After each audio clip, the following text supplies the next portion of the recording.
ہمیں فکر اس بات کی ہونی چاہیے کہ ہماری وہ نیکی قبول ہو جائے، اللہ تعالیٰ کو پسند آ جائے جس کی خاطر ہم نے سب کچھ کیا۔ اس لیے عید کے بعد پھر دوبارہ 6 روزوں کا حکم ہمیں ملتا ہے جنہیں 6 شوال کہا جاتا ہے، یعنی رمضان کے بعد عید اور عید کے بعد پھر دوبارہ کچھ روزے۔ حضرت ابو ایوب انصاری سے روایت ہے کہ رسول اللہ صلی اللہ علیہ وسلم نے فرمایا، جس شخص نے رمضان کے روزے رکھے اور پھر ان کے بعد شوال کے 6 روزے رکھے تو وہ ایسا ہے گویا اس نے ہمیشہ کے روزے رکھے۔ قرآن پاک میں آتا ہے کہ ہر نیکی کا 10 گنا اجر ملتا ہے، تو 30 کو اگر 10 سے ضرب دی جائے تو 300 بنتے ہیں، اور اگر 6 کو 10 سے دی جائے تو 60 بنتے ہیں، تو ایک سال میں تقریباً 360 اسلامی کیلنڈر میں دن ہوتے ہیں۔ تو اس طرح بھی اگر دیکھا جائے تو تقریباً سارا سال ہی انسان پھر روزے سے ہے جو ان 6 روزوں کی بھی پابندی کر لے۔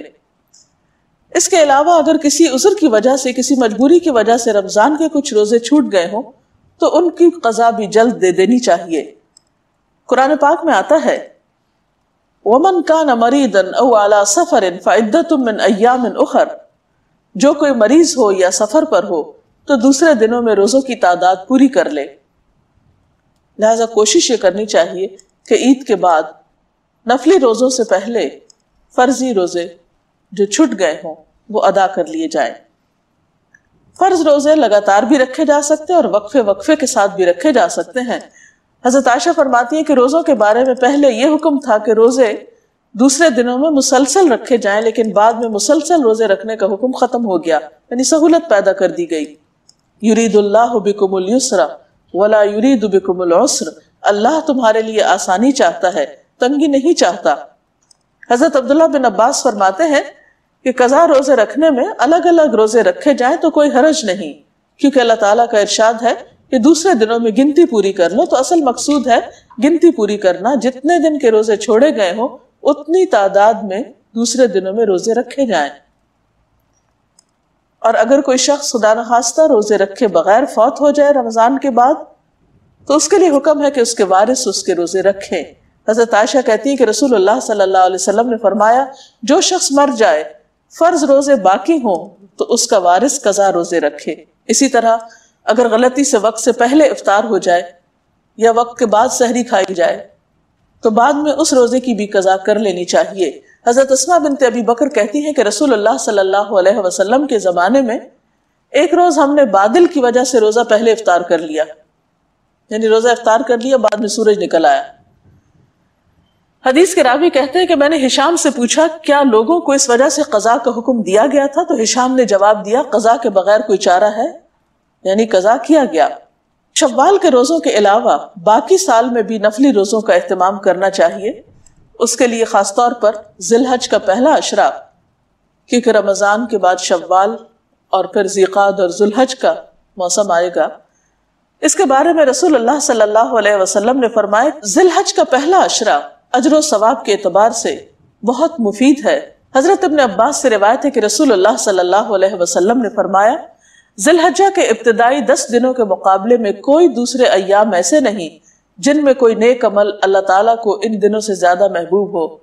صحابہ کرام نے عرض کیا یا رسول اللہ صلی اللہ علیہ وسلم کیا جہاد کرنا بھی؟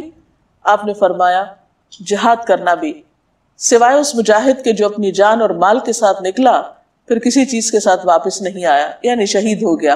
تو گویا ذی الحج کے پہلے 10 دنوں کے روزے بھی بہت افضل روزے ہیں، اور خاص طور پر 9 تاریخ کا روزہ، اس کے بارے میں رسول اللہ صلی اللہ علیہ وسلم سے سوال کیا گیا تو آپ نے فرمایا وہ گزشتہ اور آئندہ سال کے گناہوں کا کفارہ بن جاتا ہے۔ اسی دن پیر کے دن کا روزہ رکھنا یہ بھی نبی صلی اللہ علیہ وسلم کی سنت سے ثابت ہے۔ آپ صلی اللہ علیہ وسلم سے سوموار کے روزے کے بارے میں پوچھا گیا تو آپ نے فرمایا یہ وہ دن ہے جس میں میری ولادت ہوئی، اسی دن میری بعثت ہوئی، اسی دن مجھ پر وحی نازل کی گئی۔ اس کے علاوہ ہر ماہ کے 3 روزے رکھنا پسندیدہ ہے۔ ایام 20 کے روزے ان کو کہا جاتا ہے، 13، 14 اور 15 تاریخ کے ہجری کیلنڈر کے، یعنی ہجری مہینے کے۔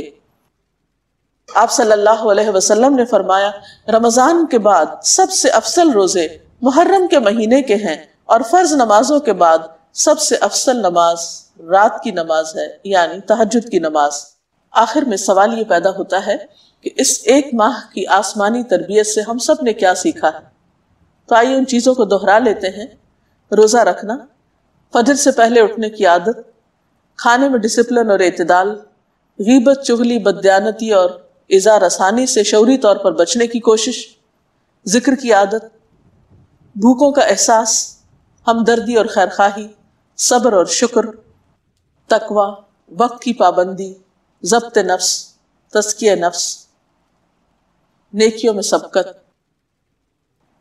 جو کچھ ہم نے اتنی کوشش سے پایا، اب ہماری کوشش یہ ہونی چاہیے کہ ہماری یہ عادات اور یہ نیکیاں ہمارے ساتھ باقی رہیں، آئندہ بھی ہمارے ساتھ برقرار رہیں، کیونکہ آپ صلی اللہ علیہ وسلم نے فرمایا، اے عبداللہ تم فلاں شخص کی طرح نہ ہو جانا کہ وہ رات کو قیام کرتا تھا پھر اس نے رات کی عبادت کو چھوڑ دیا۔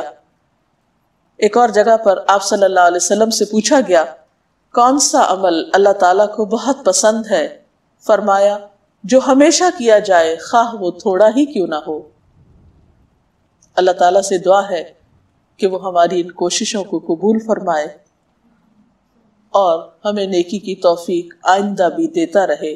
وآخر دعوانا ان الحمد للہ رب العالمین۔ اس پروگرام کے ساتھ ہی ہم آپ سے اجازت چاہتے ہیں۔